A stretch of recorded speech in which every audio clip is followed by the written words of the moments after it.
Pramod ji, ABP news में आपका स्वागत है। किस तरह का प्रचार चल रहा है? दोनों सीटें 2014 में पर्रिकर साहब ले आए थे, इस बार आप पर जिम्मेदारी है। पिछली बार शायद 19 में आपने कहीं वो दुख भी जताया था कि मैं दूसरी सीट ला नहीं पाया, लेकिन इस बार आप शायद उसके लिए पूरी ताकत लगा रहे हैं। 2014 के बाद फिर एक बार यहाँ पे दोनों के दोनों सीट भारतीय जनता पार्टी चुन के आएंगी, ये गोवा के लोगों की गारंटी है। माननीय मोदी जी जब देश को गारंटी दे रहे हैं तो जिम्मेदारी बनती है हमारी भी, हम भी मोदी जी को गारंटी दे दे कि हम दोनों सीट लेके आएंगे, क्योंकि इतना डेवलपमेंट पहले कभी नहीं हुआ था, उतना डेवलपमेंट आज गोवा में हुआ है। यूसीसी का मुद्दा काफ़ी अहम है। यूनिफॉर्म सिविल कोड को लेकर माइनॉरिटीज सेक्शन में एक तरह से डर है कि अगर ये इम्प्लीमेंट होगा तो हमारे लिए बहुत मुश्किल हो जाएगी। 1961 से यूसीसी आपके राज्य में इम्प्लीमेंटेड है। मुझे लगता है कि यूसीसी इम्प्लीमेंट करने वाला पहला कौन सा राज्य है तो गोवा राज्य है। और अभी 60 साल में यूसीसी के कारण किसी माइनॉरिटी के ऊपर हो या बाकी किसी धर्म के ऊपर कोई प्रॉब्लम नहीं रहा है। ऊपर से तो माइनॉरिटी के लिए यूसीसी रहना उचित रहेगा। यहाँ पे तो कैथलिक भी है, क्रिश्चियन भी है और मुस्लिम भी कम्युनिटी गोवा में, हिंदू के साथ साथ, और इतने सालों से एक साथ में रह के आए हैं। तो यूसीसी इम्प्लीमेंटेशन करने के लिए कोई हार्जी नहीं रहेगी, कोई प्रॉब्लम नहीं रहेगा।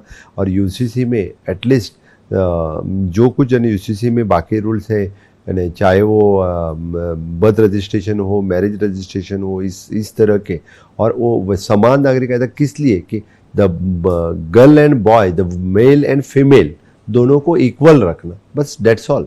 लेकिन माइनॉरिटीज़ की आप बात करें, जो ये डर दिखाया जा रहा है, आप कहते हैं ये बेफिजूल है, ये संभ्रम जो पैदा किया जा रहा है वो सिर्फ राजनीति के लिए है। लेकिन गोवा में बोले तो आर्च बिशप स्टेटमेंट करते हैं कि सेक्युलर फोर्सेस को आप मतदान करिए। वहीं दूसरी तरफ माइनॉरिटी कंसोलिडेशन भाजपा के खिलाफ हमेशा होता रहा है कि अगर भाजपा सरकार में आई तो माइनॉरिटी खतरे में आएगी या उनके धर्म को, उनकी जात को कहीं ना कहीं एक तरह से नुकसान हो सकता है। तो गोवा में भी माइनॉरिटी कंसोलिडेशन हो रहा है, आपको लगता है?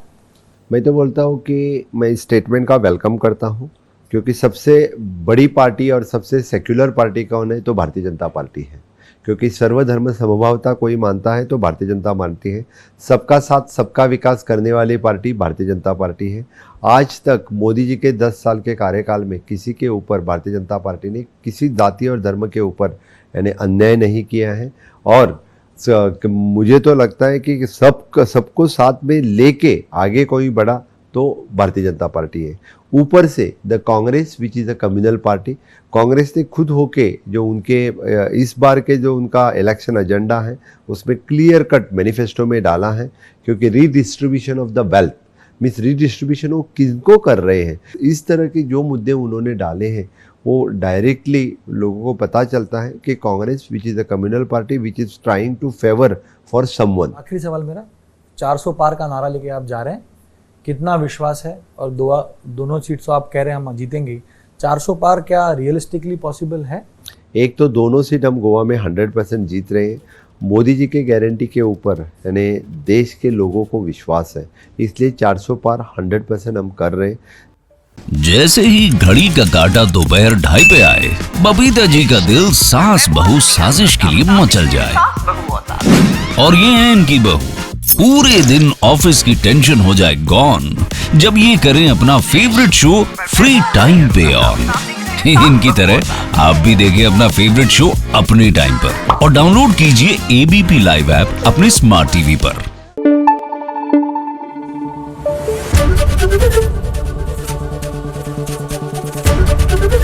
एबीपी न्यूज आपको रखे आगे।